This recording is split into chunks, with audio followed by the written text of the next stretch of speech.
하나님의 사랑 세 번째, 남김도 모자람도 없는 공급이라는 제목으로 우리 말씀을 듣도록 하겠습니다. 만나, 오늘 만나라는 음식이 등장하고 있습니다. 성경을 보면 만나와 메추라기로 이스라엘이 광야에서 자급자족을 한 걸 이야기하는 걸 우리 알 수가 있습니다. 그렇다면 이 만나는 뭘까요? 자, 우리 중고등학생 여기 있는데 게임 좋아하는 친구들은 만화가 뭔지 아나요? 만화? 지금 웃고 있습니다. 네. 만화 중요하죠? 만화 떨어지면 어떻게 돼요? 방법이 없습니다. 네. 도망도 못 칩니다. 그렇죠? 네. 그 만화의 원형이 만나란 글자예요. 몰랐죠? 네. 그래서 아람어를 원형으로 하고 있는데 히브리어보다 이 만나의 뜻이 뭔지 아십니까? 그 뜻은 이것이 무엇이냐예요. What is this? 이것이 무엇이냐? 놀라운 거죠. 도대체 이게 뭐길래 이런 맛이 날까? 도대체 이걸 먹었더니 왜 힘이 날까? 도대체 이것이 무엇이길래 매일 아침 우리가 먹을 수 있도록 하나님이 주실까? 사람들이 궁금해서 그 정체를 알 수가 없어서 이전에도 없었고 이후에도 없었던 것이 바로 이 만나. 이것이 무엇이냐라는 거예요. 이번 주 중에 저희 딸이 저한테 한 질문을 했습니다.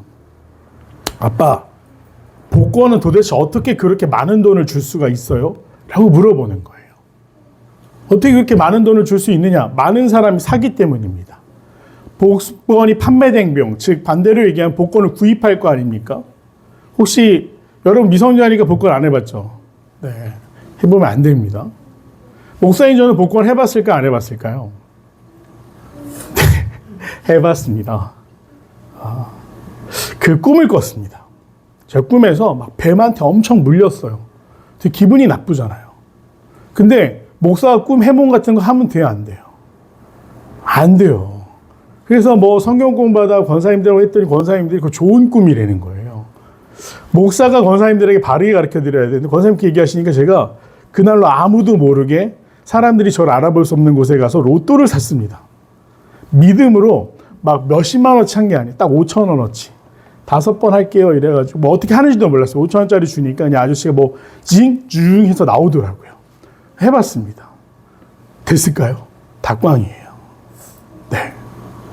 그리고 그걸 우스갯소리처럼 설교 예화로 설교를 했다가 담임 목사님에게 엄청나게 혼났습니다. 목사가 할 게 없어서 꿈 얘기하고 로또 샀다. 제 목적은 그러면 안 된다는 얘기를 하기 위해서 저의 예를 든 것이지만 목사님한테 엄청나게 혼났습니다. 그 좋은 예를 냅두고 왜 그런 예를 드느냐. 제가 생각해 봤습니다. 사람들이 왜 복권을 살까? 엄청난 돈을 갖다 쓰는 거예요. 노원에 명소가 있죠. 마들역 사거리에 가면 사람들이 줄을 길게 늘어선 걸 볼 수 있어요. 특히 정초나 특별한 때. 어떤 때 보면요. 거의 마들역에서 한 400~500m 거의까지도 줄을 서 있는 걸 볼 수가 있습니다. 심지어 지방에서도 올라온대요. 왜 그러죠? 거기가 로또 명당. 거기서 로또를 사면 당첨될 확률이 높다고 해서 사람들이 모인다고 하더라고요. 근데 너무나 당연한 게 여러분, 로또는 무슨 게임이죠? 확률 게임이에요. 많이 팔리는 데서 당첨자가 나올 확률이 높을 수밖에 없습니다. 거기가 정말로 뭐 길 한 자리 용한 곳이 아니라 사람들이 많이 가니까 그곳에서 로또 당첨자가 많이 나오는 거예요. 그래서 딸에게 복권을 설명하다가 그런 생각이 들었습니다. 복권. 그러다가 복된 권리, 혼자 말장난을 하는 거죠. 복된 권리. 그리스도인에게 복권은 뭘까? 실제로 저에게 그런 질문하시는 분들이 있었습니다. 예전에 청년부 할 때 청년들이 그런 얘기 많이 하더라고요. 이 청년들이 월급을 벌어서는 부자가 될 수 없는 시대를 살아가다 보니까 로또를 산대요. 저한테 물어봅니다. 목사님, 크리스찬이 로또 사도 됩니까? 그럼 전 그렇게 대답해요. 그걸 왜 나한테 물어보니? 저는 하나님을 대변할 수 없어요. 그렇게 지혜로운 사람이 아닙니다. 그러면 그 청년들이 씩 웃어요. 제가 로또만 되면 목사님 차 사드릴게요. 제가 로또만 되면 목사님 교회할 때 한 1억 정도 흔쾌하게 헌금할게요. 제가 로또만 되면 그러니 저를 축복해 주세요라고 기도하는 거예요. 근데 축복은 하는데 기대는 안 했습니다. 될 거란 기대가 제 안에 없었어요. 실제로 된 사람도 없습니다. 그리스도인들에게 진짜 복권은 뭘까요? 복된 권리. 우리가 예수님을 안다라는 거예요. 몇천 원을 투자해서 몇만 원을 투자해서 20억을 타겠다, 30억을 타겠다, 평생 얼마를 타겠다. 이게 복권이 아니에요. 우리의 복된 권리는요. 죄로부터, 사망으로부터 자유함을 얻은 예수 그리스도를 믿는 믿음이 복된 권리라는 거예요. 예수님을 믿었습니다. 권리가 생겼어요. 여러분 시민권이라는 게 그런 거 아니겠습니까? 만약 여러분이 한국을 떠나서 다른 나라에 가고 싶다. 가고 싶은 나라 1순위가 미국으로 꼽히겠죠? 미국에 가려면 어떻게 해야 됩니까? 시민권이 있어야 돼요. 그 파란색 미국 여권을 가지게 되는 순간 그 사람은 미국의 보호를 받게 됩니다. 그게 권리라는 거예요. 우리가 예수 그리스도를 구주로 영접하는 순간 예수님의 사랑을 얻을 수 있는 권리를 얻게 됩니다. 요새 신조어 중에 파이어족이란 말이 있습니다.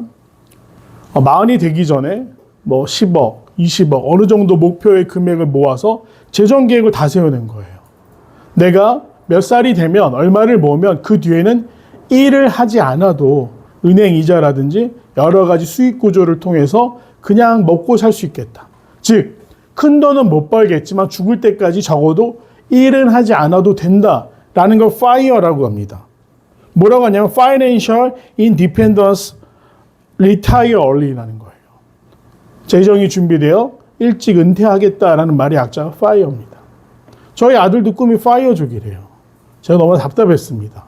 인생의 목적이 먹고 사는 데 있으면 FIRE족도 괜찮죠. 여러분 얼마가 있으면 FIRE족이 될 것 같습니까?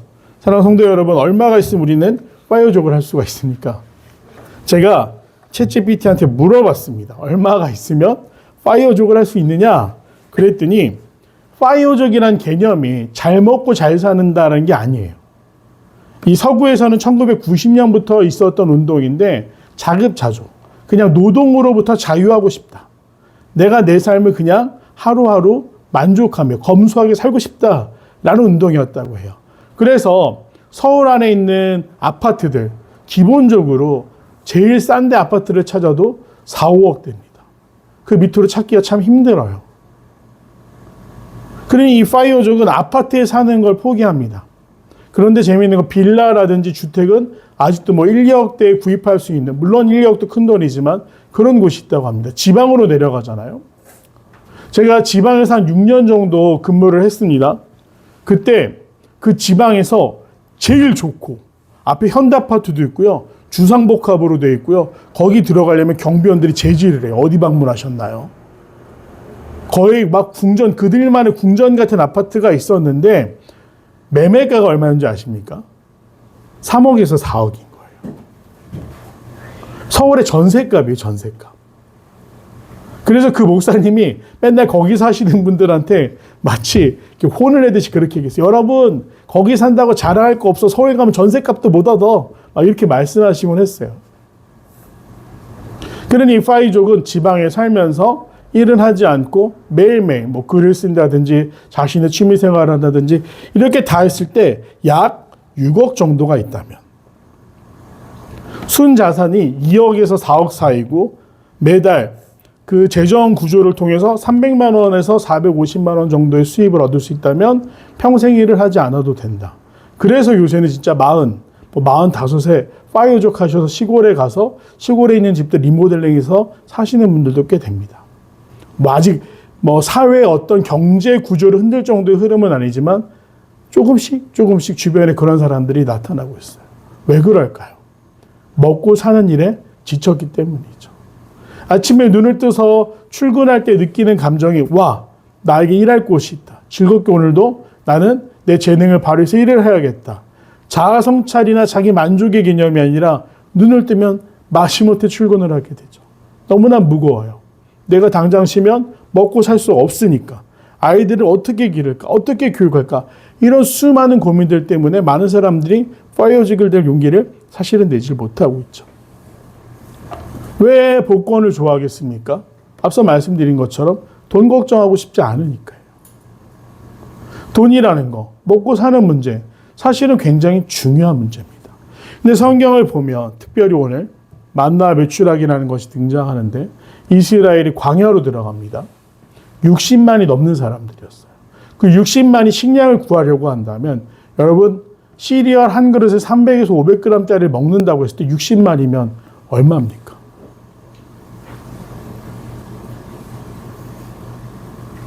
(6천만에) 18 곱하기 1억 8천만 개의 시리얼이, 그램의 시리얼이 한 개 필요한 거예요. 엄청난 양 아닙니까? 이 사람들이 먹는 문제는 쉬운 일이 아니었어요. 그들이 출애굽할 때 애굽에서 가지고 나온 식량도 한계가 있었습니다.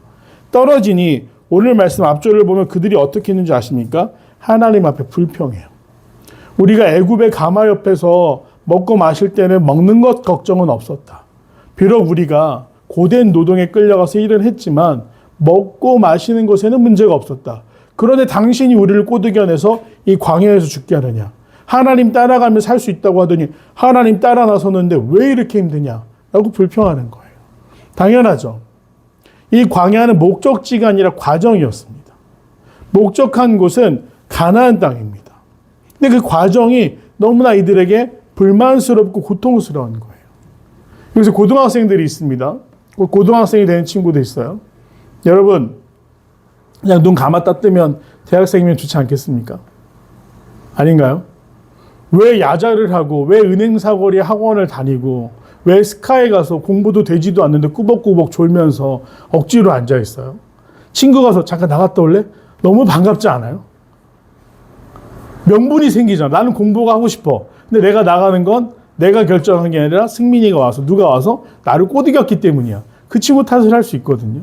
나가면 어떻게 돼요? 얘기하는 것도 아니에요. 예전에는 잠깐 나갔다 올래? 저도 도서관에서 많이 그랬거든요. 도서관에서 신청한다고 준비하고 공부하고 있으면 꼭 친구 누가 옵니다. 그러면 커피 한잔 하러 갈까? 너무 반가워요. 나가면 어떻게 되는 줄 아십니까? 커피 마시다가 20분, 30분 순식간에 지나가요. 그럼 나중에 별 말도 없이 거기서 그냥 이러고 있다 들어가야지? 그리고 또 한 5분, 10분을 뻐겨요. 여러분은 어떻게 해요? 제가 스카 주변이나 그 학원 주변에 있는 친구들 보면 나갈까? 나갑니다. 나가서 각자 핸드폰 게임하고 인스타그램하고 딴 거예요. 한참 서 있다. 야, 니 이거 봤냐? 쇼츠 공유하고 이러고 있다가 시간 순식간에 지나가지 않습니까? 그 다시 들어가요. 집중하는 일도 쉽지 않고 우리가 목적한 바를 향해서 달려가는 과정이 너무나 어렵습니다. 이스라엘도 마찬가지. 과정이 어렵다고 하나님께 불평하기 시작합니다. 특별히 먹는 문제였어요. 그런데 한 가지 생각해 봅시다. 하나님은 MBTI가 무엇일까요? 하나님 이실까요? 아이실까요? 의미가 없어요. 초월적인 존재이기 때문에. 단 하나 알 수 있는 하나님이 아무 계획 없이 이스라엘을 약속의 땅으로 불러내지 않으셨다는 거예요. 그 60만이나 되는 사람들이 어떻게 먹을까? 또 먹으면 여러분 어떻게 해야 됩니까? 화장실에 가야 돼요. 위생 문제도 엄청난 문제였습니다. 이스라엘이 당면한 그 60만이 움직이면서 겪게 되는 문제는 결코 쉽지 않았어요. 근데 어떻게 됩니까? 하나님이 예비하십니다. 먹을 게 없어요. 라고 하자 모세가 그 불평을 가지고 하나님 앞에 나갔습니다. 기도해요. 하나님 뭐라고 했는지 아십니까? 오늘 출애굽기 16장에 나오지 않지만 민수기 11장에 보면 하나님이 이렇게 말씀하세요. 여호와의 손이 짧으냐? 하나님 이 사람들을 어떻게 먹일까요? 하나님은 만나를 약속하셨습니다. 만나를 먹습니다. 근데 무슨 생각이 나냐? 당장 배고픔이 사라지니까 그 다음엔 고기도 먹고 싶은데요. 하나님 불러냈으니까 하나님 책임지세요. 또 불평합니다. 하나님 뭐라고 말씀하시냐면 그들이 질려서 먹기 싫다고 할 때까지 내가 고기를 먹여주겠다. 그러니까 모세가 하나님한테 항변했어요. 하나님 60만이에요. 우리가 데리고 나온 가축을 다 잡아먹어도 이 사람도 어떻게 먹입니까? 불가능한 일입니다. 근데 하나님이 어떻게 하셨는지 아세요? 날이 저물 때 하늘이 까매집니다. 그러면서 이스라엘 진영 위로 뭐가 툭툭툭 떨어지기 시작했냐면 메추라기였어요. 그들이 아침에는 만나를, 저녁에는 메추라기 공급받기를 언제까지 했느냐? 약속의 땅에 이를 때까지. 더 정확하게는 약속의 땅에서 처음으로 경작해서 곡식을 얻을 때까지 하나님이 전적으로 책임지십니다. 그게 이 광야의 과정이에요. 하나님이 계획하셨고 이스라엘이 노력했습니까? 자, 아침에 만나 받으려면 너희들 새벽 5시에 일어나서 해 뜨기 전에 팔굽혀펴기 100번 정도는 해 라든지 아니면 기도 1시간씩 하지 않으면 만나를 안 줄 거야 이런 조건을 거셨나요? 만나의 공급에는 조건이 없었습니다. 하나님이 책임지겠다고 약속하셨기 때문에 그 약속을 이루시는 거예요. 약속을 이행하시는 겁니다. 하나님이 전적으로 하셔서 사람의 노력이 공급할 틈이 없어요. 사람의 노력이 틈탈 그 여지가 없습니다. 누가 잘해서, 누가 못해서가 아니에요. 하나님이 우리를 사랑하셔서 주는 겁니다. 또 놀라운 은혜가 있죠. 이 만나를 주시는데 한 가지 규칙이 있었습니다. 한 후배씩 그날 먹을 것만 챙겨라. 가족이 4명이면 4번 4호멜로, 5명이면 5호멜로. 더 챙기면 어떻게 되느냐? 썩게 될 것이다라고 얘기하셨어요. 그래서 사람들이 처음에 여러분 그 들판에 널려있는 만나를 막 거두기만 하면 되는데 욕심이 생기겠습니까? 안 생기겠습니까? 욕심이 생깁니다. 그럼 어떻게 되죠? 말로는 1인분 챙긴다고 하면서 2인분을 챙기게 됩니다. 놀라운 건 1인분을 다 먹고 나머지 것들이 썩기 시작했어요. 이게 왜 은혜이냐? 한신대의 한 교수님께서 쓰신 논문에 이 광야를 뭐라고 기록하고 있냐면 모두가 평등한 식탁이라는 이 글을 기고하셨어요. 더 가지는 사람도 없고 모자란 사람도 없습니다. 모두가 평등하게 하나님의 공급 아래 놓이는 거예요. 잘못 이야기하면 공산주의가 될 수도 있습니다. 실제로 초기 공산주의는 원시 기독교의 영향을 많이 받았다고 해요. 그런데 여기서 말하고 있는 것은 빈부의 차나 능력의 차로 인해서 더 먹거나 덜 먹는 사람들이 생기지 않도록 필요한 만큼 공급하셨다라는 거예요. 그렇기 때문에 불평이 생기지 않습니다. 모두가 똑같이 먹고 마실 수 있는 상황인 거예요. 부족하면 어떻게 됩니까? 만약에 2쫀크를 나눠주는데 지금 둘, 넷 여기 계신 분들 다 하나씩 받으셨어요. 근데 제일 나쁜 경우가 뭘까요? 다 나눠주고 하나가 남았을 때입니다. 그때 마음속에 욕심과 의심이 싹트기 시작합니다. 저거 분명히 목사님 몰래 뒀다 자기가 2개 먹을 거야. 자기는 2개 먹고 우리 하나 먹고. 공평합니까? 공평하지 않죠. 부족하면 욕심이 생기게 돼 있어요. 남으면 어떻게 될까요? 그런데 2쫑크를 한 사람 앞에 막 10개씩 먹었다고 생각해 보겠습니다.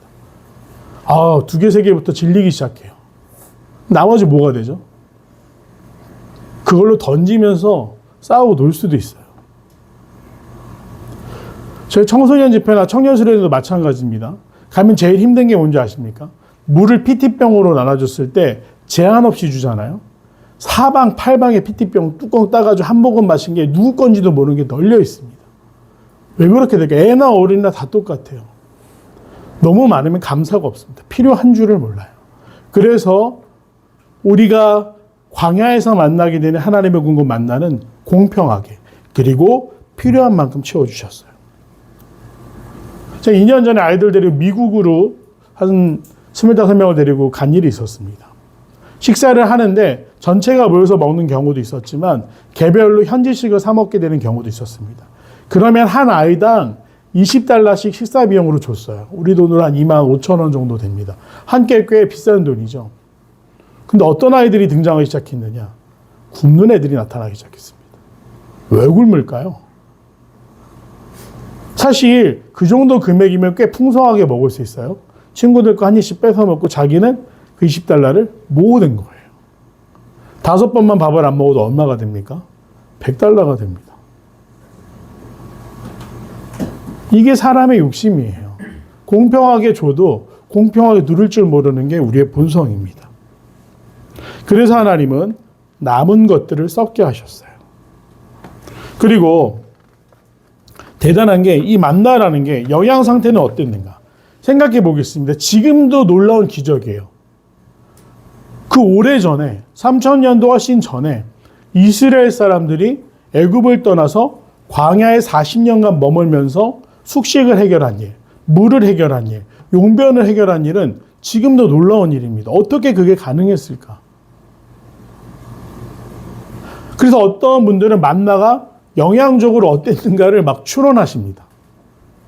뭐 당이 높았을 것이다. 또 어떠한 식물에 뭐와 닮았을 것이다. 아니면 어떠한 그 곤충들이 식물을 먹었을 때 발생하는 배설물이 꼭 흰 만나처럼 생겨서 그거였을 것인데 여러 가지 추측이 있어요. 근데 말이 안 되는 건 60만에 대한 공급의 양이죠. 그럼 벌레가 몇 마리가 필요한 겁니까? 놀라운 솜씨로 예비하신 이 만나는 이스라엘 사람들이 약해지지 않도록 완벽한 컨디션을 유지할 수 있도록 하나님 책임지셨어요. 그래서 신비라는 겁니다. 그렇다고 한다면 하나님은 이스라엘에게 끝까지 책임지신 이유가 뭘까? 약속하셨죠. 약속을 하게 된 동기가 뭡니까? 먼저는 아브라함과 언약을 맺으시는데 가장 기본은 하나님이 이스라엘을 너무 사랑하셨습니다. 그들이 굶주리는 걸 볼 수가 없어요. 자녀가 굶주리는 걸, 사랑하는 대상들이 굶주리는 걸 가만히 보고 있을 수 있는 사람이 누가 있겠습니까? 그들이 배고파요, 힘들어요, 쉬고 싶어요 라고 할 때 하나님은 그걸 외면하지 않으신 거죠. 그래서 시작부터 하나님이 계획하셨고 사람은 깨닫지 못했기 때문에 근심합니다. 하나님의 계획 안에 이들을 어떻게 옮기고 어떻게 먹이고는 아무 문제가 되지 않았어요. 하나님은 전능하시기 때문이죠. 그런데 그걸 알 수 없는 사람 입장에서는 만약에 여러분에게 눈 가리고 누군가 따라오라고 이야기한다면 가실 수 있겠습니까? 한 걸음 한 걸음이 두려움 아닌가요? 안대를거리고 걷는다고 했을 때 우리는 더듬거릴 수밖에 없습니다. 그런 것처럼 깨닫지 못하니까 두려워하고 믿지 못했습니다. 하지만 이 광야의 훈련을 통해 하나님이 이스라엘에게 주신 건 훈련이었습니다.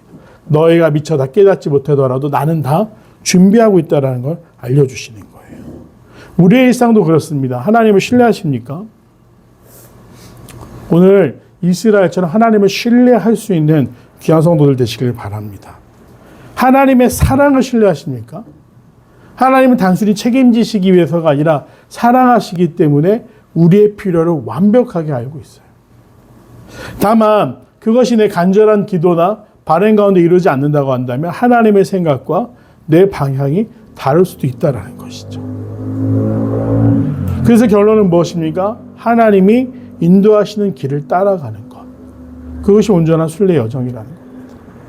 따라가면 됩니다. 믿지 못하니까 자꾸 다른 방향을 향하고 다른 곳을 바라봅니다. 하나님을 온전히 신뢰할 수 없으니까 내가 해결하려고 합니다. 2차 대전 때 있었던 한 예화를 말씀드리고 말씀 마무리하고자 합니다. 2차 대전 때 실제로 연합군이 가졌던 고민이었습니다. 유럽을 해방시키면서 독일군을 추축군을 물리치면서 다시 이 독일을 향해서 러시아는 서진을 하고 이 노르망디에 상륙한 연합군은 동진을 하면서 문제가 하나 생겼습니다. 전쟁 고아들이었어요. 그들이 동정심과 인류애로 전쟁의 폐허 가운데 부모를 잃고 상처 입고 장애를 가지고 버려진 아이들을 참아 볼 수 없었던 겁니다. 그래서 이 아이들을 그 막사를 제공하고 난민 수용소처럼 만들어서 고아들을 돌보기 시작합니다. 언젠가 이 전쟁이 끝나면 이 아이들에게 고아를 지어주고 어느 곳에든 정착시켜야겠다. 그런데 2차 대전이 아시다시피 그렇게 빨리 끝난 전쟁은 아닙니다. 전쟁은 계속됐고 아이들은 자라기 시작합니다. 그래서 부대와 함께 이동하는 경우도 있었어요. 그런데 어느 날 장교들이 한 가지를 발견하게 됩니다. 애들이 밤에 잠을 자지 않고 침대에서 뜬 눈으로 새는 거예요. 그냥 그날만 그런가 보다 했는데 며칠을 아이들이 자지 않는 겁니다. 걱정이 된 거죠. 그래서 이 고아들을 위해서 심리학자를 불렀습니다. 그 심리학자들이 아이의 그 행동과 말이나 이 생활을 쭉 관찰을 한 후에 솔루션을 하나 줬습니다. 군인들에게 아이들에게 잠들기 전에 빵을 하나씩 주십시오. 조금 의아했어요. 그러나 그것이 솔루션이라고 하니까 장교들이 그렇게 합니다. 들어와서 아이들에게 잘 자라고 인사를 하면서 침대에 있는 아이들에게 빵을 한 조각씩 주기 시작했어요. 놀라운 건 아이들이 잠들기 시작합니다. 장교들이 심리학자들에게 물었겠죠. 왜 그렇습니까? 이 아이들은 불안이 너무나 큰 나머지 내일 군인들이 또 전쟁터로 떠나버리면 죽게 되면 어떻게 내가 먹고 살까에 대한 걱정. 아이들이니까 뭐 전쟁이 빨리 끝나고 나라가 이런 거 관심 있겠습니까? 엄마 아빠도 없어요. 누가 나를 지켜줄까? 내일 이 군인 아저씨들이 없으면 나는 또 어디서 음식을 먹고 어떻게 살아야 될까? 두렵기 때문에 언제 떠나는지 지켜보려고 앉았던 겁니다. 근데 빵을 주는 순간 이 아이들이 왜 잠을 들었냐?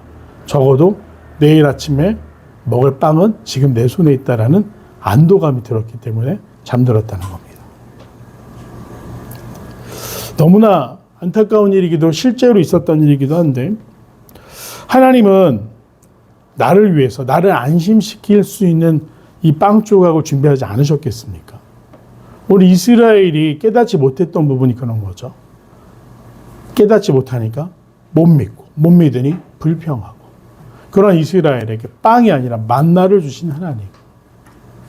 그리고 이 만나는 특별히 신약으로 오면 누구를 상징하는 그 조건이 되느냐. 예수 그리스도를 상징하는 존재가 됩니다. 예수님이 스스로를 뭐라고 설명하시죠? 나는 생명의 떡이다, 빵이다라고 얘기를 하셨어요. 그 공급을 통해서만 살 수 있다라는 거. 먹는 건 즐거움이기도 하지만 먹는다라는 건 가장 기본적으로 생명을 연장한다라는 거예요. 하나님의 공급하심 없이는 그 생명의 떡을 취함이 없이는 우리의 육신도 우리의 영혼도 살 수 없다라는 거. 빌립보서 4장 19절 이런 말씀이 있습니다. 나의 하나님이 그리스도 예수 안에서 영광 가운데 그 풍성한 대로 너희 모든 쓸 것을 채우시리라. 아멘. 내 미래의 직업도 내가 일터로 나갈 때 겪게 되는 수많은 상황도 재정에 대한 어려움이나 이 경제적인 어려움 가운데 정말로 많은 사람들이 힘들어하고 고통스러워합니다. 무엇이 우리를 안심시키겠습니까? 복권, 비트코인, 주식? 아닙니다. 우리의 복된 권리, 하나님의 자녀로서 하나님이 공급해 주시는 만나를 얻을 때 진심으로 살 수 있다는 것. 우리가 이 말씀을 기억하면서 하나님의 예배하심과 공급하심을 기대할 수 있는 귀한 믿음의 사람들이 되기를 간절히 소망합니다. 성경은 기록하고 있습니다. 사람이 사는 땅에 이르기까지 그곳에 도착할 때까지 그것을 우리에게 주실 때까지 이스라엘 자손이 40년 동안 만나를 먹었으니 곧 가나안 땅 접경에 이르기까지 그들이 만나를 먹었더라. 아멘. 오늘 우리를 향해서도 광야와 같은 인생길 가운데 만나와 매출하기로 예배하시는 하나님의 사랑, 완전하심, 공평하심, 그리고 나를 사랑하심을 기대하고 신뢰하며 살아갈 수 있는 귀한 성도들이 되시기를 간절히 소망합니다. 기도하겠습니다. 은혜자비가 풍성하신 아버지 하나님 감사합니다. 주님, 이 땅을 살아가는 동안 온전한 하나님의 은혜를 신뢰하게 하시고 온전한 하나님의 사랑을 기대하며 주님, 하나님이 공급해 주시는 만나와 매출하기를 믿음으로 기다려 정말로 우리 삶 가운데도 부어주시고 더하여 주시고 예비해 주시는 은혜를 맛볼 수 있도록 사랑하는 성도들 또 사랑하는 다음 세대들을 붙들어 주시옵소서. 감사드리오며 사랑하는 예수님의 이름으로 간절히 기도드립니다. 아멘. 이제는 이 땅 가운데 생명의 떡으로 오셔서 우리에게 영원한 생명을 허락하여 주신 예수 그리스도의 놀라운 은혜와 우리를 사랑하셔서 만나와 매출하기를 예비하시사 광야 가운데서도 늘 함께 하시는 아버지 하나님의 크신 사랑과 오늘 우리가 믿음으로 견뎌내고 이겨낼 수 있도록 우리 안에 역사하시는 성령의 내주 역사하심이 주님 앞에 나와 광야 같은 인생길 가운데서도 하나님의 인도하심을 온전히 따르기로 결단하는 사랑하는 성도들의 삶 가운데 영원토록 함께 하시기를 축원하옵나이다. 아멘. 네, 예배를 마쳤습니다. 감사합니다.